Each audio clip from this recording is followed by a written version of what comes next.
की जय।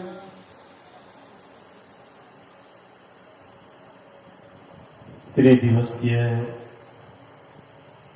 संतमत सत्संग का आयोजन श्रद्धेय शालिग्राम मेहता परसागढ़ी के द्वारा किया गया है। कोई भी कार्य होता है, उस कार्य के पीछे कारण अवश्य होता है। यहाँ पर भी 3 दिनों का सत्संग जो रखा गया है, इस सत्संग के पीछे भी कारण छिपा है। कारण यह है कि श्रद्धेय शालिग्राम बाबू की धर्मपत्नी ऐसे तो अभी जाने के लायक नहीं थी, स्वस्थ रहती थी, तंदुरुस्त रहती थी, लेकिन अचानक कोई ऐसा भयंकर रोग ग्रसित कर लिए। काफी कोशिश किए, लेकिन वह रोग के सामने नहीं चला।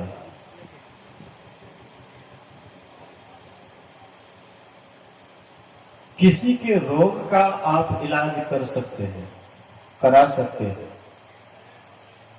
लेकिन जो भोग है उसका इलाज नहीं होता है, याद रखिएगा। बोलिए श्री सद्गुरु महाराज की। रोग का इलाज होता है, हर एक रोग, जितना भी संसार में रोग है सबका इलाज होता है, लेकिन भोग का इलाज नहीं होता है।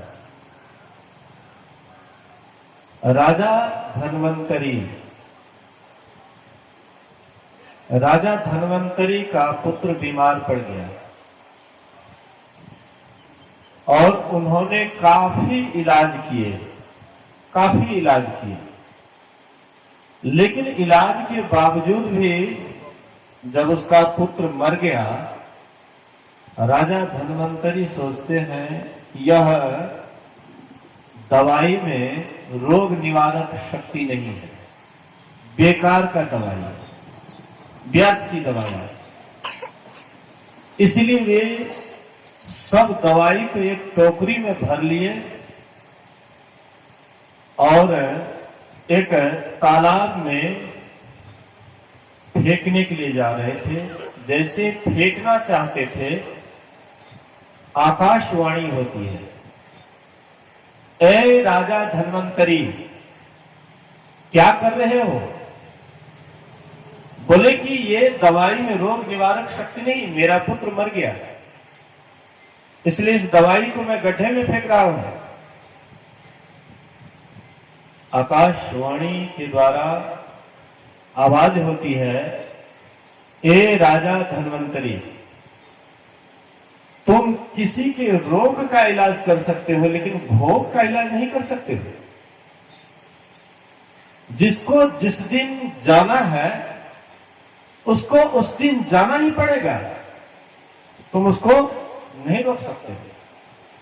अगर तुम्हें विश्वास नहीं है, तुम पानी जमने वाला दवाई देकर के देखो। पानी जमने वाला दवाई जैसे वह तालाब में दिए, तालाब का पानी जम जाता है। बोले राजन, तुम बीमारी का इलाज कर सकते हो, लेकिन भोग का इलाज नहीं कर सकते। जिसको जिस विधि जाना है निश्चित है सबका। आप ऐसा नहीं सोचिएगा कि अचानक चले गए, जाना नहीं चाहिए। लोग तो ऐसा ही कहते हैं कि फलाने को अभी नहीं जाना चाहिए, ये तो अभी कितने दिन तक रहते, लेकिन अचानक चले गए। ऐसा नहीं होना चाहिए, भगवान ने अच्छा नहीं किया। अक्सर लोग भगवान पर दोषारोपण करते हैं, भगवान ने अच्छा नहीं किया, भगवान को ऐसा नहीं करना चाहिए। जहां पर सुख देने का समय था वहां पर विपत्ति दे दिए, दुख दे दिए। भगवान को ऐसा नहीं करना चाहिए। लेकिन याद रखिएगा, हम अपना दुख अपने से अर्जन करते हैं। कोई किसी को सुख दुख नहीं देता है। बोलिए श्री सद्गुरु महाराज की। कोई किसी को सुख दुख नहीं देता है। अपने से ही हम सुख भी अर्जते हैं, अपने से ही हम दुख भी अर्जते हैं। ना तो पति पत्नी को सुख दे सकता है, ना पत्नी पति को सुख दे सकती है। सब अपने ही कर्मों के अनुसार सुख दुख भोगना पड़ता है। और जिनको जब जैसे जाना है उसको कोई रोकने वाला भी नहीं है। ये मेला जो है ना, ये बीच रास्ते का मेला है।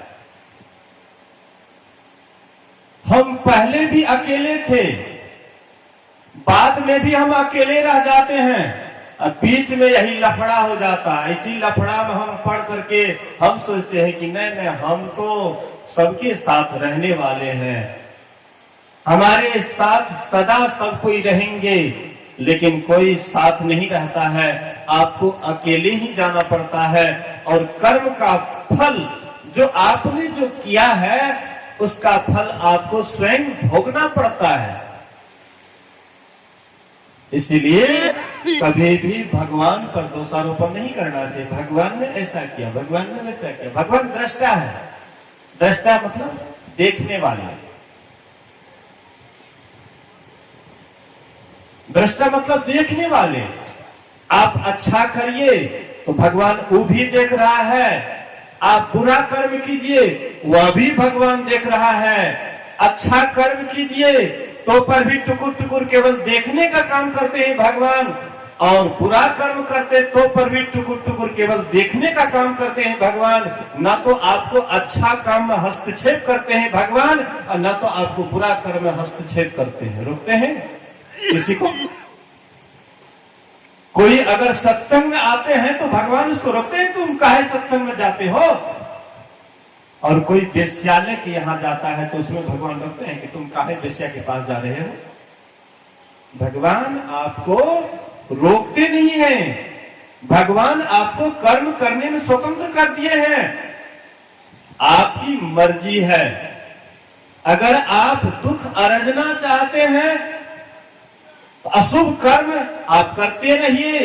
आपके माथे पर एक दिन दुख का पहाड़ टूटने वाला है। और सुख अर्जन करना चाहते हैं तो शुभ कर्म करते रहिए। अपने आप हम बंधाते हैं, अपने आप हम निर्बंध दशा में जाते हैं। याद रखिएगा, कोई हमारे हाथ को बांधने वाला नहीं है। जहां जहां कर्म करे बहु तेरा, तह तह आप बंधायो। गुरु नानक देव कहते हैं, जहां जहां तुम कर्म करते हो मैं समझ करके कि मैं ही कर्म कर रहा हूं, कहां कहां तुम अपने हाथ अपने से बांध रहे हो। कोई तुमको बांधने वाला नहीं है। और तुम जैसे ही अहम भाव को छोड़ करके, मैंपन के भाव को छोड़ करके अगर तुम कर्म करते हो तो तब तुम निर्बंध दशा में जाते हो, अपने स्वरूप वाला दशा में जाते हो, जहां जाकर के अपने का ज्ञान होता है, जहां जाकर के परमात्मा का ज्ञान होता है। लेकिन हम वह कर्म करना नहीं चाहते हैं जिससे हम निर्बंध दशा में जाएं। हम सत्संगी हो जाते हैं, हम भजन भेदी हो जाते हैं, लेकिन हम संतोष धर लेते हैं। इतना बात पर ही हाथ पर हाथ देकर के बैठ जाते हैं। भजन भेद तो ले ही लिए हैं, सत्संगी तो बन ही गए हैं। अच्छा, आज नहीं कल यह काम करवे करेंगे। आज नहीं कल पर हमें बड़ा अधिकार है।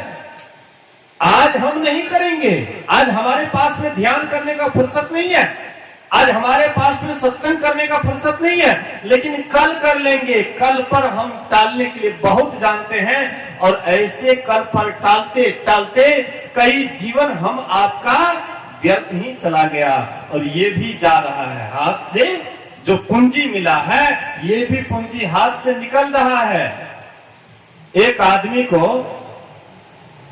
झगड़ा हो गया तो क्या करते हैं, जो कमजोर आदमी था, कमजोर आदमी को जो बलसर था एक थप्पड़ मारे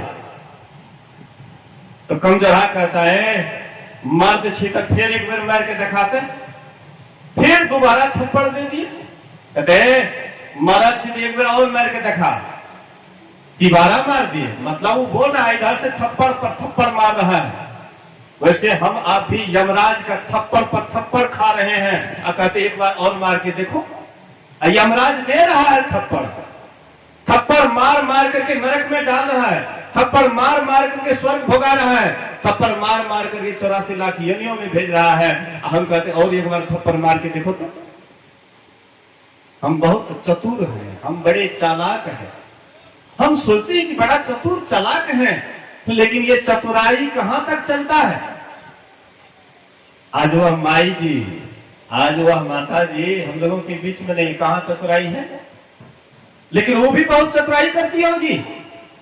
हाँ बच्चा है, अभी पालेंगे पोसेंगे, बाद में इससे छुटकारा होगा, तब हम भजन करेंगे, तब हम ध्यान करेंगे।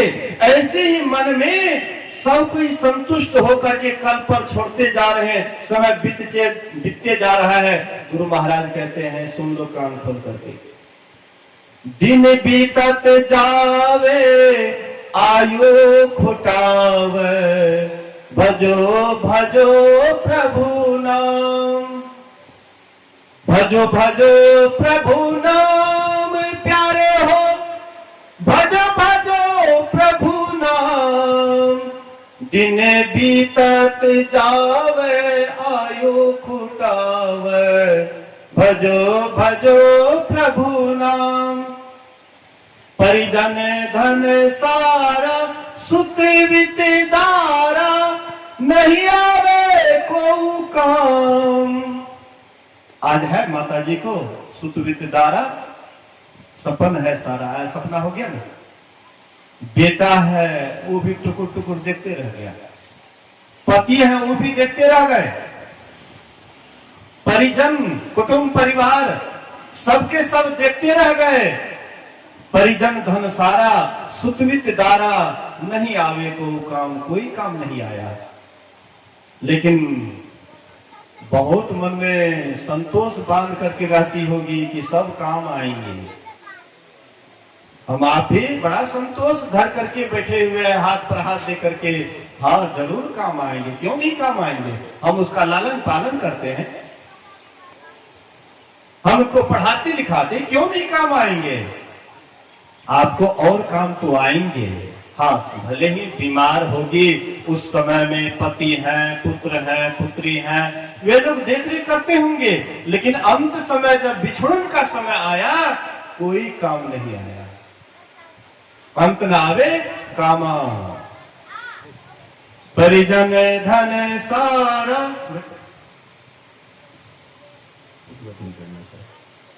बोलिए प्रेम से श्री सदगुरु।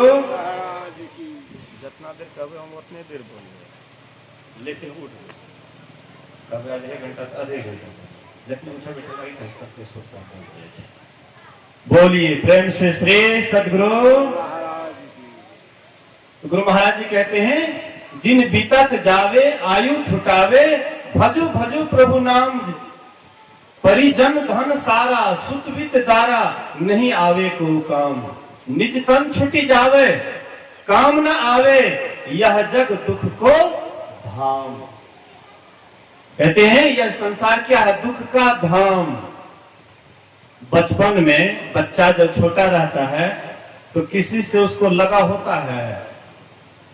बच्चा छोटा सा बच्चा है, भूख लगी, उसको दूध पिला दिए, उसके बाद खेलते रहता है, किसी से कोई लगाव नहीं, किसी से मोह नहीं, किसी से ममता नहीं। माँ भले ही दूध पिलाती है, धीरे धीरे पहचानने लग जाती है, ये माँ है, ये फलाना है, चिलाना है। जैसे बढ़ने लग जाता है तो रिश्ता नाता भी धीरे धीरे पहचानने लग जाता है। धीरे धीरे यही मोह ममता में आकर के जीव जकड़ जाता है अंत समय में यही जितना भी जकड़ा हुआ मोह ममता है, अंत समय में सबसे छुट्टी होने लग जाता है, सबसे हटने लग जाता है। उसमें बड़ा दुख होता है, बड़ी तकलीफ होती है, बहुत परेशानी होती है। लोग देखते हैं कि फलाना आदमी मरता है तो आंख से आंसू बह रहा है, इतना देखते हैं। कोई मर रहा है, आंख से आंसू निकलता, आ हा फल्ला बाबू के माया छूटे छे। हाँ, कोई कोई महात्मा कहते हैं कि फल्ला बाबू के माया छूटे छे कि जमराज के कुटाई लागे छे। माया क्या छूटेगा?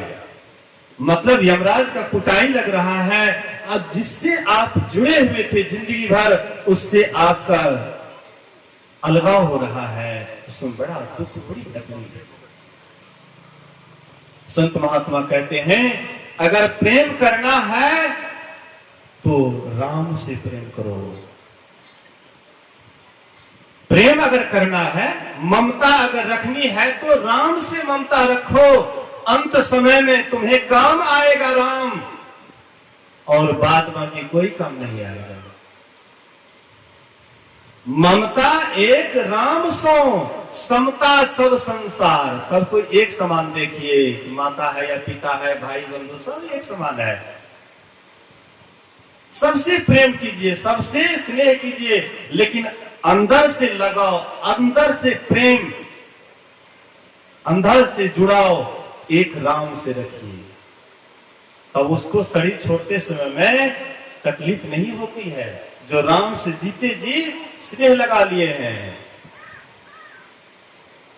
सुरती के डोरिया गगन बीच लागल, लागी गेल गुरु से स्नेह है। गुरु रंग रसिया मन हरि लेलक, पूर्वे जन्म के स्नेह है। सुरती के डोर गगन बीच लागल। किसका? किसका सुरती की डोर गगन बीच लागल? किसका डोर लगता है? किसका सूरत वहां अंतराकाश में जमता है? जिसका संसार से सूरत मुड़ जाता है, बेटा बेटी घर परिवार से जिसका सूरत मुड़ जाता है, जो घंटों बैठ करके साधना करते हैं, घंटों बैठ करके ध्यान करते हैं, अंतर से एक लगाव होता है, अंदर से एक प्रेम होता है परमात्मा से, और वही प्रेम उनको गुरु से लगन जोड़ते हैं। गुरु परमात्मा दोनों एक ही है। सगुण में गुरु और निर्गुण में परमपिता परमात्मा। जैसे एक सिक्का है, एक डॉलर है, तो एक तरफ से पैसा और दूसरे तरफ से भारत। उसी तरह से एक तरफ से सगुण में परमात्मा, सगुण में गुरु, और उसी का दूसरा पहलू निर्गुण परमपिता परमात्मा। तो पहले तो गुरु से ही, सगुण से ही लगन जुटता है, सगुण से ही प्रेम होता है। लेकिन इधर सगुण छूटेगा, बाल बच्चा घर परिवार बना, सगुण छूटेगा, तब न गुरु रूपी गुरु से लगन होगा। गुरु के इधर स्थूल माया को छोड़िएगा, तब न स्थूल परमात्मा रूपी माया को पकड़िएगा। एक तरफ छोड़िएगा तब दूसरे तरफ पकड़िएगा। यही सोचिएगा कि हम बाल बच्चा से भी मोह ममता रखें, मोह ममता में डूब करके रहें, और परमात्मा से भी हमको स्नेह हो जाए। ये दोनों काम एक साथ नहीं होगा। अगर आपको परमात्मा से प्रेम करना है तो कम से कम अंदर से हट करके रहिए। बाहर से भले ही सबसे प्रेम प्यार से रहिए। खीरा की तरह, खीरा कैसे रहता है? खीरा को बाहर से देखिए बड़ा प्लेन होता है, अंदर से तोड़िए तो एकदम चार चार दरार होता है बीच में। अब बाहर से एकदम प्लेन। वैसे ही बाहर से अब आप सबसे प्रेम प्यार से रहिए, लेकिन भीतर से अलग होकर के रहिए। एक परमात्मा से ही स्नेह करके रखिए, प्रेम करके रखिए। अगर ऐसा आपका जीवन बीत गया, शरीर छोड़ते समय आपको तकलीफ नहीं होगी। साधु महात्मा, संत महात्मा कहते हैं कि जैसे एक बिच्छू किसी को काट ले तो जानते हैं कितनी वेदना होती है। एक बिच्छू के काटने से लगभग 103-4 डिग्री बुखार चढ़ जाता है। मतलब दर्द से लोग परेशान हो जाते हैं। और एक बिच्छू नहीं, 500 बिच्छू एक साथ डंक मारे, उस समय में कितनी वेदना होगी, कितना आपको दुख होगा, तकलीफें होगी। जन्म लेते समय में बच्चा को मानो कि ये 500 बिच्छू एक साथ डंक मारे, उससे जो वेदना होती है, उतनी वेदना, उतना दुख जन्म लेते समय में होता है। और शरीर छोड़ते समय में 1000 बिच्छू एक साथ डंक मारने पर जितनी वेदना होगी, उतना ही दुख शरीर छोड़ते समय में होता है। कितना तकलीफ, कितना परेशानी। लेकिन उसी को परेशानी होता है जो जीते जी परमात्मा से स्नेह नहीं करते हैं, मोह ममता में चिपक करके रहते हैं। उसी समय उनको उसी को दुख होता है, तकलीफें होती है। कर्ण सूर्य पुत्र था, सूर्य का दिया हुआ अंश था। उनके शरीर से कवच कुंडल, कवच सटा हुआ था पूरा शरीर से। जैसे चमड़ा मांस से चिपका हुआ रहता है, ऐसे चमड़ा से वह कवच भी चिपका हुआ था।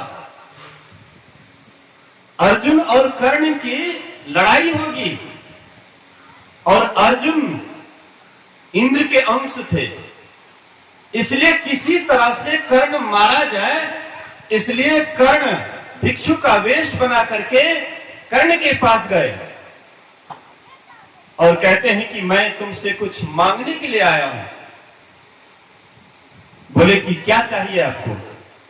बोले कि तुम अपना कवच कुंडल दे दो। बोले कि क्या आप इंद्र हैं? बोले कि हां।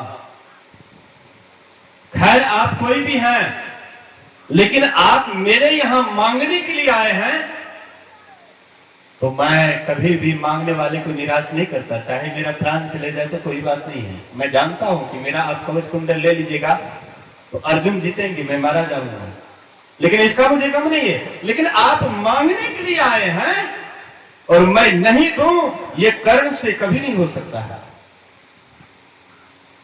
मैं अभी आपको कवच कुंडल उतार करके देता हूं। शरीर से चिपका हुआ था, शरीर से पूरा सटा हुआ था। तलवार के नोक से पूरा एकदम चमड़ा को चीर चीर करके, मतलब बहुत परेशानी से पूरा शरीर लहवा लहान हो गया। लेकिन कर्ण को उसका गम नहीं था, दानी कर्ण था। शरीर से सटा हुआ कवच कुंडल, उसको वह निकाल करके पूरा शरीर लहवा लहान हो गया, लेकिन कवच कुंडल दे दिए। तो जैसे कवच कुंडल सटा हुआ शरीर से था और उसको हटाने में उनको कितनी परेशानी हुई, शरीर लहवा लहान हो गया, ऐसे ही मोह ममता में यह जीव ऐसे ही चिपका हुआ रहता है। अंतिम में जब शरीर छूटता है तो वही जबरदस्ती यमराज वहां से जब निकालते हैं उसको, उसका भी मन लहवा लहान हो जाता है। वह तकलीफ से कराहने लग जाते हैं कि मैं चला जाऊंगा, लेकिन ये लोगों का क्या हाल होगा, ये दुखी होंगे, तकलीफों में रहेंगे। इसलिए बड़ा उस समय उसको वेदना होती है, तकलीफें होती है। लेकिन संत महात्मा कहते हैं एक दिन तो ये समस्या आएंगे, आज आए या कल आए, सवेर आए या देर से आए, ये तकलीफें तो आने वाली है। एक दिन आपका मोह ममता खत्म होगा ही, चाहे आप अपनी स्वेच्छा से मोह ममता से ऊपर उठ जाइए या आपको जबरदस्ती यमदूत मार मार करके मोह ममता से आपके शरीर से निकाले, अलग की बात है। लेकिन याद रखिएगा, जो स्वेच्छा से दुख अपने सिर पर लेते हैं उनको दुख नहीं बुझाता है। दुख तो होता है लेकिन उतना दुख नहीं होता है। लेकिन किसी को जबरदस्ती वह दुख से हटाते हैं, जबरन हटाते हैं, उससे उनको बड़ी तकलीफें होती है। अगर आप जीते जी मोह ममता से अपने आप को हटा लिए तो शायद आप शरीर छोड़ते समय में जो तकलीफें होती हैं जीव को, आप उस तकलीफ से बच जाएंगे। लेकिन अगर आप वहां पर चिपके रहे, अंत समय में यमदूत आपके शरीर से प्राण निकालेंगे, उस समय में आपको इतना तकलीफ होगी, इतना दुख होगा कि शायद उसका वर्णन नहीं किया जाए। इसलिए संत महात्मा कहते हैं, काया जे पूछे हो रामा, सुनो भाई हंसा, तोहर हमारे कैसन प्रीत रे, जब तहु जे बेर हंसा, अमरपुर देसवा, हम हो जरिए है बेखाक है। हे हंसा, तुम्हारा और हमारा कैसा प्रीत है, कैसा प्रेम है। जब तू इस शरीर को छोड़ दोगे, कायरपी शरीर को छोड़ दोगे, तब तुम तो अमरपुर चले जाओगे, लेकिन मैं तो जल करके राख हो जाऊंगी, चिता पर जल करके राख हो जाऊंगी। तुम्हारा हमारा कैसा लेन देन, तुम्हारा हमारा कैसा दोस्ती, ये तो क्षणभंगुर दोस्ती है। तुम्हारा हमारा सही दोस्ती नहीं है, पक्का दोस्ती नहीं है। इसलिए पक्का दोस्ती यह जीव को तीर से ही है, इस शरीर से तो तत्काल क्षणभंगुर कुछ दिन के लिए, अब बाद बाकी तो आपका परम मित्र, असली मित्र, जो आपको सभी दुखों से हटाने वाले, लेकिन उस मित्र को हम भूल गए हैं। परली पार तेरा मीता खड़िया, उससे मिलने का ध्यान न धरिया, टूटी नाव ऊपर जा बैठा, गाफिल गोता खावे गारे, अरे दिल गाफिल गफलत मत कर, एक दिन जम तेरा आवेगा रे। कबीर साहब कहते हैं, परली पार तेरा मीता खड़िया, उस पार में तुम्हारा मित्र अर्थात परमात्मा खड़े हैं, लेकिन उससे मिलने का कभी तुमने ध्यान नहीं धरा। तुम तो ध्यान किया अपने घर का, परिवार का, बाल का, बच्चे का, मोह ममता का तू ध्यान किया, परमात्मा का ध्यान कहां किया। लेकिन वह परमात्मा तुम्हारे इंतजार कर रहा है कि आओ मेरे पास, मैं तुम्हें सहारा देता हूं, मैं दोनों हाथ पसार करके तुमको बुला रहा हूं। एक हाथ परमात्मा का है प्रकाश और दूसरा हाथ परमात्मा का है शब्द, दोनों हाथ पसारे हुए हैं। अर्थात ध्यान करोगे, तुम्हारे अंदर में परमात्मा की ज्योति दिखाई पड़ेगी। यही एक हाथ है, बामा हाथ प्रकाश का परमात्मा का है, दाहिना हाथ शब्द का है। जैसे प्रकाश में आपकी सूरत टिक जाएगी, वैसे ही परमात्मा का आवाज सुनने के लिए मिलेगा। ये दोनों हाथ में जो चले जाते हैं जीव, उनको कभी भी यमराज का धक्का नहीं खाना पड़ता है, यमराज का मार नहीं खाना पड़ता है, वह जीव को नरक में नहीं जाना पड़ता है, वह कभी दुखी नहीं होता है, परमात्मा के गोद में जाकर के एकदम सुखी हो जाता है। बच्चा जब तक मां से अलग रहता है तो बच्चा दुखी रहता है, रोते रहता है, बिलखते रहता है। कोई खिलौना दे दीजिए, तत्काल खेलेंगे बच्चा, लेकिन मां का याद जैसे आएगा, बच्चा तुरंत खिलौना को छोड़ देंगे, फेंक देंगे और धरती पर मुंह रगड़ने लगेंगे, गिर जाएंगे और मां मां कह करके पुकारने लगेंगे। बोले कि इसी तरह से यह परमात्मा, वह परमात्मा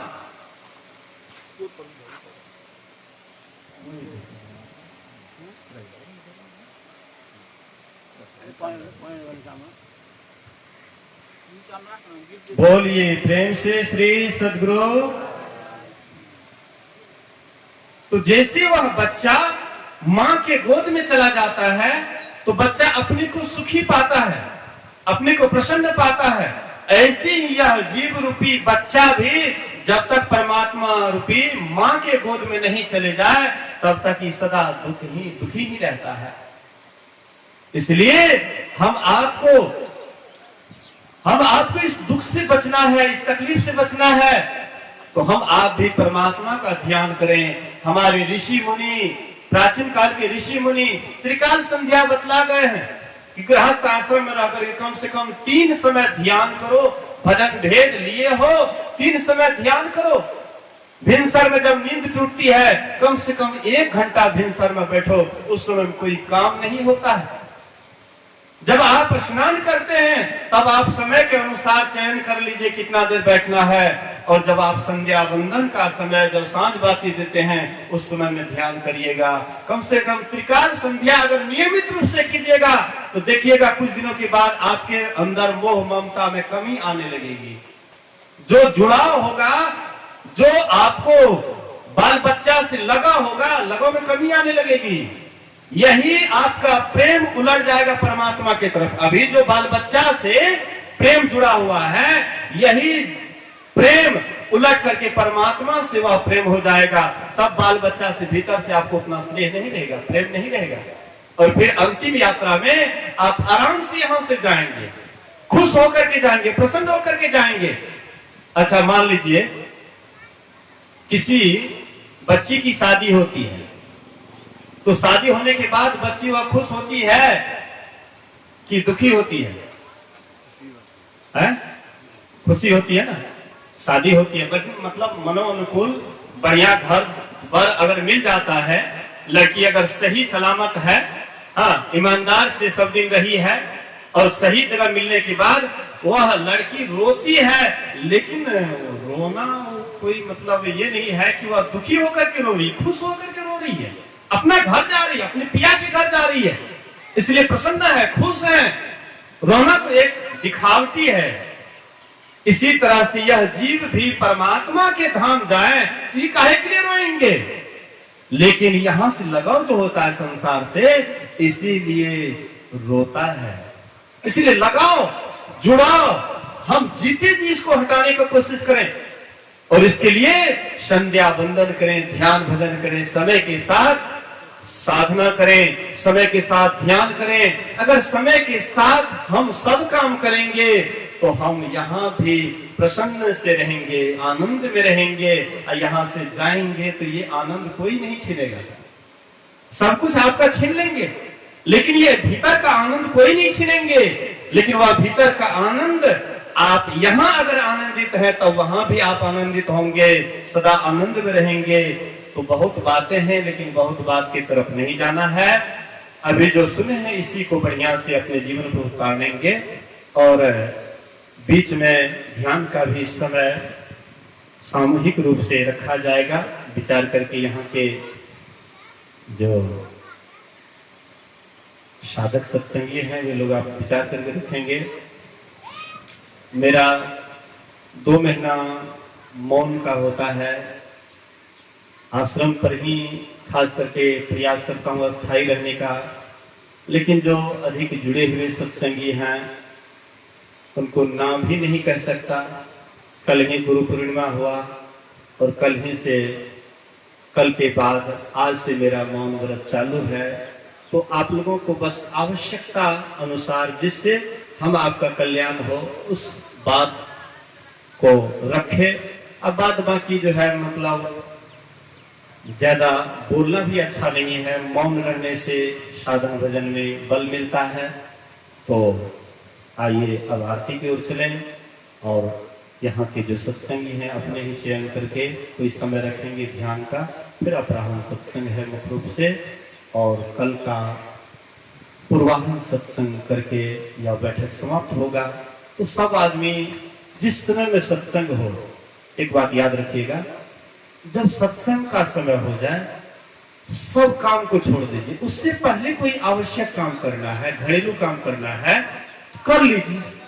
मतलब आपको ख्याल होना चाहिए कि सत्संग अब शुरू होने वाला है, और सत्संग शुरू होने वाला है तो उससे सब इससे उधर से काम से निवृत्त होकर के सत्संग के समय आराम से एकदम बैठिए, शांत होकर के बैठिए, कोई हलचल नहीं। अगर ऐसा आपका लगन रहेगा, सत्संग से इस तरह का जुड़ा हो जाएगा, तो ध्यान से भी जरूर है आपका जुड़ा होगा, और ध्यान से जुड़ा होगा तो एक दिन अवश्य हम लोग मोक्ष की ओर जाएंगे। बोलिए प्रेम से श्री सद्गुरु महाराज की जय।